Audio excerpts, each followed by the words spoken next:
या तणाच्या जंगलात यावर्षी आम्ही काजूची लागवड करणार आहोत। आता एवढ्या तणात कशी लागवड करणार आहोत तर हे जमीन आम्ही ट्रॅक्टरनं ह्याला आडवं करणार आणि यात लागण करणार। आता कसं करणार ते आपण पाहूच।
आता हे आम्ही अगोदर आडवं पाडलेलं तण आहे। ही तणाचं जंगल मगाशी आपण पाहिलं तसं जवळजवळ 6 फूट उंचीचं जंगल होतं। ते आता ट्रॅक्टर फिरवल्यानंतर ते आडवं झालेलं आहे। थोडंफार बाकीचं कामगाराकडून दाबून घेतलेलं आहे आणि या पद्धतीनं चालू आहे। आता इथं जे काही तणांनी एक तर तणांच्यामुळं आता आपल्याला आच्छादन उपलब्ध झालं आणि दुसरं गोष्ट असं झालं की ही तणं अजूनसुद्धा जोपर्यंत जिवंत आहेत तोपर्यंत ही अजूनही इथं पडणारा सूर्यप्रकाश सर्व गोळा करत आहेत आणि जमिनीला अधिक समृद्ध करत आहेत। आता हे सर्व तण आडवं केल्यानंतर मग हे प्रत्येक 6 फुटावर ड्रिपर आहे। त्या ड्रिपर जवळचे गवत थोडंसं काढून घेतलं आणि त्यानंतर तिथं आपण ही काजूची रोपं लावलेली आहेत। हे तणाचं असं जाड असं मल्चिंग तयार झालेलंच आहे। असं हे मल्चिंग तयार झालं। ह्यातली काही अजून तणं जिवंत आहेत। हे आता झाड पण काजूची लागवड केलेली आहे। साधारणतः 16 बाय 16 फुटावर एक लाईन आहे आणि 16 बाय 6 आहे। त्यामुळं साधारणतः एकरी 450 झाडं बसतात आणि झाडाला एकच ड्रिपर ठेवलेला आहे। त्यामुळं तो 4 लिटरचा ड्रिपर आहे। एकरी साधारणतः 1800 लिटर पाण्यात फक्त हे संपूर्ण बागेचं म्हणजे बागेचं पाणी लागेल आणि या पद्धतीनं इतक्या कमी पाण्यात त्याचं कामकाज होईल। आता हे आजही तिथं तर भरपूर तण आहेत। पुढे चालतं तर इथं हे कडुलिंबाची झाड आहेत। इथं त्या कडुलिंबाच्या झाडाच्या शेजारी तसं ते काजूचं रोप लावलेलं आहे। त्यामुळे इथं ह्या संपूर्ण प्लॉटमध्ये जे काही झाड झडोरा जुना जे आहे तो तसाच ठेवलेला आहे। आता हे काय करेल झाड तर हे झाड इथं उन्हाळ्यात अगदी मायक्रो क्लायमेट मेंटेन करेल आणि सूर्यप्रकाश पण पकडेल। पूर्वी आता हे जेव्हा अशा जंगलात आपण ही शेती करतो आहोत तेव्हा जेव्हा ह्या दरम्यान जे काही आपलं मानसिक स्थित्यंतर झालं ते पाहिलं तर मला स्वतःला सुद्धा आश्चर्य वाटतं की एकदम स्वच्छ शेती, तणांची स्पर्धा, पिकाला सगळी न्यूट्रिशन आपणच देणे, इथंपासून सुरुवात झालेला शेतीचा प्रवास आज आता अशा टप्प्यावर येऊन ठेपला आहे की फक्त यात एखादा पीक आपण लावतोय म्हणजेच त्या निसर्गाच्या सिस्टीममध्ये आपण थोडीशी ढवळाढवळ करतोय। तेवढी ढवळाढवळ केल्यानंतर जितकी काही कमीत कमी त्यात ढवळाढवळ करून ही पिकं वाढवता येईल त्या पद्धतीने आमचं कामकाज चालू आहे। आता ह्याच्या मागचं म्हणजे दुसरं अजून काही लक्षात आलेलं आहे माझ्या की एखादी वनस्पती जमिनीत उगवल्यानंतर त्याला लागणारे सगळ्या गरजा त्याच्या पूर्तता करण्यासाठी ती एक जमिनीत सूक्ष्मजीव सृष्टी आहे।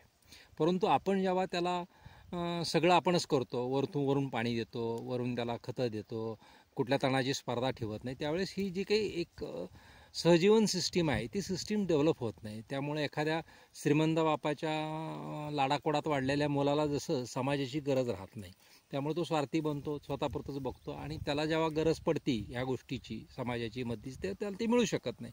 आता इथं काय होतं तर हे झाड आता इथं यानं काम इथं आपण लावल्यानंतर त्यानं फोटोसिंथेसिस सुरू केलं का त्याच्यातला जो काही बराचसा पार्ट लिक्विड कार्बनच्या रूपाने ते जमिनीतल्या मायक्रोबायोलॉजीसाठी सोडतं आणि ती मायक्रोबायोलॉजी त्याला लागणाऱ्या सगळ्या गरजाची आपूर्ती करण्याच्या कामाला लागतं. असं एक निसर्गात सगळं एकदम असं सुंदर असं सहजीवन आहे. आणि हे सहजीवन मग आपण जेवढे त्यात कमीत कमी ढवळाढवळ करू तेवढी ती डेव्हलप होत जाते.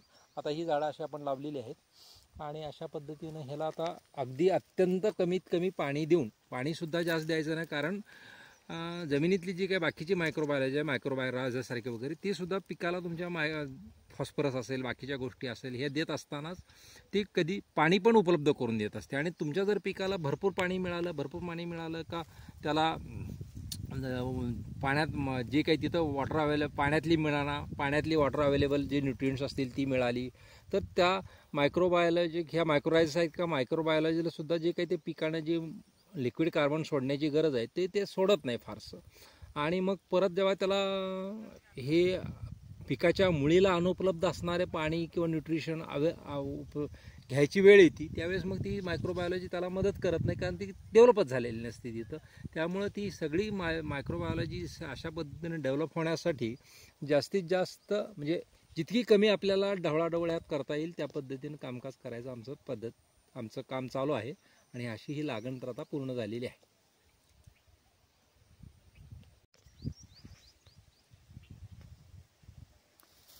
आता या पद्धतीनं ही जुनी जी काही झाडं वगैरे आहेत ते सगळी तसेच आपण ठेवलेली आहेत आणि हे गवत सगळं आपण त्यांना आडवी केलेली आहे. याही परिस्थितीत ती झाडं सर्वत्र जंगल जसं काही म्हणजे जास्तीत जास्त जंगल बाकीच्या झाडांचं जेवढं काही ठेवता येईल ते आपण ठेवलेलं आहे आणि ह्यातच आपण हे लागण केलेली आहे.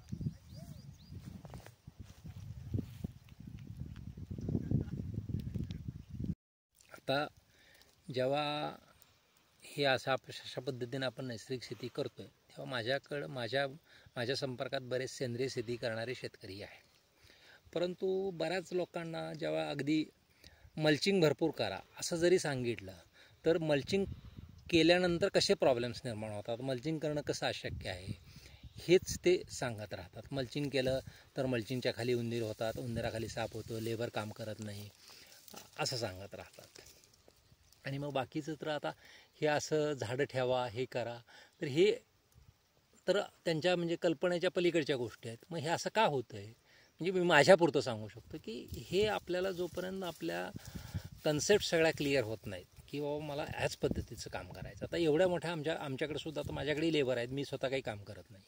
मग आमची लेबर कशी काही काम करतात तर माझ्या लेबरांची तशी मानसिकता मी तयार केलेली आहे. त्यांनाही आता सवय झालेली, एवढ्या जंगलात त्या सगळीकडे गमबूट घालून हिंडतात.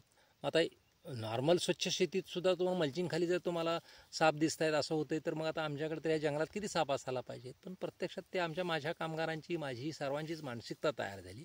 त्यामुळं संपूर्णपणे नैसर्गिक शेतीकडे आपल्याला जर जायचं असेल तर पहिल्यांदा आपल्याला आपला मानसिकता बदलली पाहिजे. म्हणजे मी त्याला ते इंग्लिशमध्ये एक शब्द आहे पॅराडाईम शिफ्ट. म्हणजे जो तो काही आपला दृष्टिकोन आहे तो दृष्टिकोनच पहिल्यांदा बदलायला पाहिजे. खरं तर जरी आपण नैसर्गिक शेती सेंद्रिय शेती करायचं म्हटलं तरीसुद्धा आपल्याला जे काही आपल्या सर्व कामकाजात किंवा आपल्या आयुष्यात मी ह्या सगळ्या आयुष्याचा करता करीत असतो. त्यामुळे मला जे काही माझ्या डोक्यात जे काही विचार आहेत, माझ्या डोक्यात जे काही ज्या पद्धतीची शेती करायची आहे तेच मी पुढे घेऊन चालायचा प्रयत्न करतो. त्यामुळे मग स्वच्छ शेती, फक्त पीकच येतं पीक वाढत आहे हे आपल्याला माणसाला किती म्हटलं तरी ते चांगलं वाटतं आणि मग त्याचे रिझल्ट पण अर्थात फास्ट असतातच. परंतु ते पुढे जाऊन लॉंग लास्टिंग नाही आहेत, त्याचे पुढे प्रॉब्लेम होतात. म्हणून तर आपण सेंद्रिय नैसर्गिक शेतीकडे वळायचा प्रयत्न करतो. त्यामुळं मला जाणवलेली गोष्ट अशी आहे की नैसर्गिक शेती करायची असेल तर पहिल्यांदा तुम्हाला तुमची विचाराचा पॅराडाईम शिफ्ट झाला पाहिजे. पूर्ण विचार आपल्याला ही संपूर्ण जे काही फोकावोका मानताय ते कसं विना नांगरणी, विना खुरपणी, विना फवारणी, विना अशी शेती करता येईल. तर आता मी सुद्धा पहिल्यांदा जेव्हा विना फोकावोका 1 स्टार रेव्होल्यूशन वाचलं त्यावेळेस ते जरी वाचून मी कितीही भारावून गेलो तरी प्रॅक्टिकली हे करणं शक्य नाही. ते जपानमधलं हवामान वेगळं असतं, त्यांच्याकडे पाऊस फार कॉन्स्टंट असतो, असं मलासुद्धा वाटायचं. आणि ते कसं म्हणजे शक्य नाही, हेच माझे जर विचार असतील तर मग ते करताना कृती तशीच होणार ना.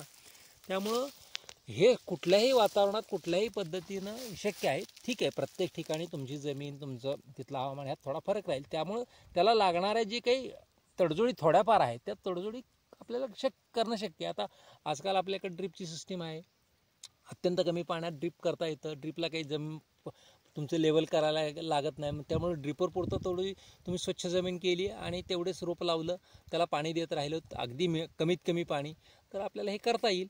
त्यामुळं जी काही थोडीफार तडजोड लागेल तेवढी करणं गरजेचं आहे. परंतु आता आपण मागच्या एका व्हिडिओत म्हणलो होता की आपण सेंद्रिय शेतीसुद्धा आपण भातुकलीचे खेळ खेळायला लागलो. आपण काय करायला लागलो की chemical NPK, chemical plant protection, chemical fungal protection किंवा ह्या सगळ्या गोष्टी किंवा मल्ची ह्याला पर्याय म्हणून परत ऑर्गॅनिक सेंद्रिय खतं द्यायची, सेंद्रिय कीटकनाशकं फवारायची.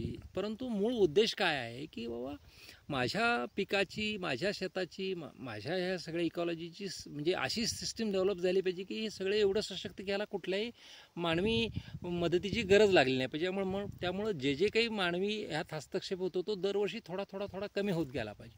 परंतु जर आपण त्या NPKच्या ऐवजी सेंद्रिय NPK देत राहिलो, त्याच्याऐवजी सेंद्रिय प्रोटेक्शन देत राहिलो, तर आपलंही मला स्वतःला वाटतंय की हे सातत्यानं अशा पद्धतीनं काम करत राहील तर परत त्या मल्टीनॅशनल कंपन्याला हेच पाहिजे, ते तुम्हाला केमिकलच्या ऐवजी सेंद्रिय देत राहतील आणि मग आपण परत जे काय आज त्यांच्यावर डिपेंड आहोत तोच त्याच्यावर डिपेंड राहू त्यांच्यावर. आणि जी स्वयंपूर्ण, स्वयंपोषित, स्वयंविकासी शेती आहे जिथं फक्त फळं तोडायला जाणे, हा जो सर्वोच्च पॉईंट आहे त्यातला, तिथंपर्यंत कधीही पोचू शकणार नाही. त्यामुळे पहिल्यांदा आपल्याला हे अशा पद्धतीनं करून ही करण्यासाठी जो काही मानसिक स्थित्यंतर गरजेचं आहे ते करणं फार गरजेचं आहे. ते झाल्याशिवाय आपल्याला पुढं ह्या दिशेनं जाता येणार नाही. फुकावा एक ठिकाणी म्हणतात की या दिशेनं आपण चाललो, एखादं जरी पाऊल तुमचं चुकीच्या दिशेनं पडलं का मग ते परत पहिल्याच विरुद्ध चुकीच्या ठिकाणी जायची शक्यता आहे किंवा पहिले जे प्रॉब्लेम्स होते ते प्रॉब्लेम्स सगळे तुमच्याकडे येऊ शकतात.